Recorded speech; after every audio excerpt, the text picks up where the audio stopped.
தமிழ்நாடு பாஜகவின் தலைவராக இருந்த எல் முருகன் மத்திய இணையமைச்சராக நியமிக்கப்பட்ட பின் கடந்த சட்டசபை தேர்தலுக்கு பின்பாக தமிழ்நாடு பாஜக தலைவராக அண்ணாமலை நியமிக்கப்பட்டார். அண்ணாமலையின் நியமனத்திற்கு பின் கட்சியில் பல அதிரடி மாற்றங்கள் செய்யப்பட்டன. பல இளைஞர்களுக்கு முக்கிய பொறுப்புகள், பல்வேறு அணித்தலைவர் பதவிகள் வழங்கப்பட்டன. இன்னொரு பக்கம் பாஜகவில் சீனியர்களாக இருந்த பல்வேறு தலைவர்கள் ஆளுநர்களாக நியமிக்கப்பட்டு வருகின்றனர்.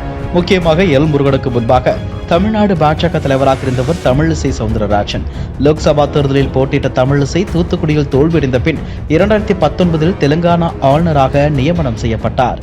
இதையடுத்து தமிழ்நாடு பாஜகவில் மூத்த தலைவராக வலம் வந்த முன்னாள் தலைவர் இல கணேசன் 22ஆம் தேதி ஆகஸ்ட் 2021 அன்று மணிப்பூர் ஆளுநராக நியமிக்கப்பட்டார். முன்னதாக மேற்கு வங்க ஆளுநராக இல கணேசன் கூடுதல் பொறுப்பு வகித்து வந்தார். அதன்பின் அவருக்கு வழங்கப்பட்ட மேற்கு வங்க ஆளுநர் கூடுதல் பொறுப்பு நீக்கப்பட்டது. மணிப்பூர் ஆளுநர் இல கணேசன் அதன்பின் நாகாலாந்து ஆளுநராக நியமிக்கப்பட்டார். தமிழ்நாடு பாஜக தலைவராக முன்பு இருந்தவர் சி.பி. ராதாகிருஷ்ணன். இவரின் பெயர் மீண்டும் தமிழ்நாடு பாஜக தலைவருக்கான லிஸ்டில் அடிபட்டு வந்தது. தமிழ்நாடு பாஜகவில் உட்கட்சி மோதல் நிலவி வரும் நிலையில் இவரின் பெயரும் மீண்டும் தலைவருக்கான லிஸ்டில் அடிபட்டது.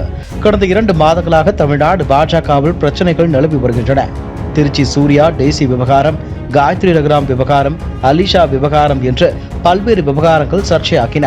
இந்த நிலையில்தான் சி.பி. ராதாகிருஷ்ணன் மீண்டும் தலைவராக போவதாக செய்திகள் உலாவ தொடங்கின. இந்த நிலையில் ஜார்க்கண்ட் மாநில ஆளுநராக தமிழ்நாடு பாஜக முன்னாள் தலைவர் சி.பி. ராதாகிருஷ்ணன் நியமிக்கப்பட்டுள்ளார். ஆளுநர் பதவி என்பது அரசியலில் இருந்து வழங்கப்படும் ரிட்டையர்மெண்ட் போன்றதாகும். ஆக்டிவ் அரசியலில் இருந்து ஒதுக்கி தள்ளாமல் அவர்களுக்கு மரியாதையாக வழங்கப்படும் ரிட்டையர்மெண்ட் ஆகும். அந்த வகையில் தற்போது லோக்சபா தேர்தலுக்கு முன்பாக இன்னொரு தலைவர் ஆளுநராக உள்ளாராம். முன்னாள் தலைவரான அவரை தேர்தலில் நிற்க வைக்க வேண்டாம், ஆளுநராக்குங்கள் என்று அண்ணாமலை கூறியதாக தெரிகிறது.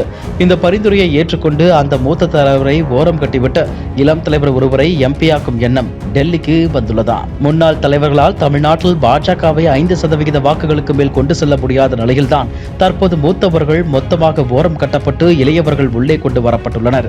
அண்ணாமலை, அமர் பிரசாத் ரெட்டி, அலிஷா அப்துல்லா போன்ற இளம் அரசியல் புள்ளிகள் பாஜகவில் கவனம் பெற தொடங்கியுள்ளனர். கடந்த 10 ஆண்டுகளில் பாஜகவில் முக்கிய புள்ளிகளாக இருந்தவர்களில் ஹெச் ராஜா, வானதி சீனிவாசன் மட்டுமே தற்போது கட்சி அரசியலில் இருப்பது குறிப்பிடத்தக்கது.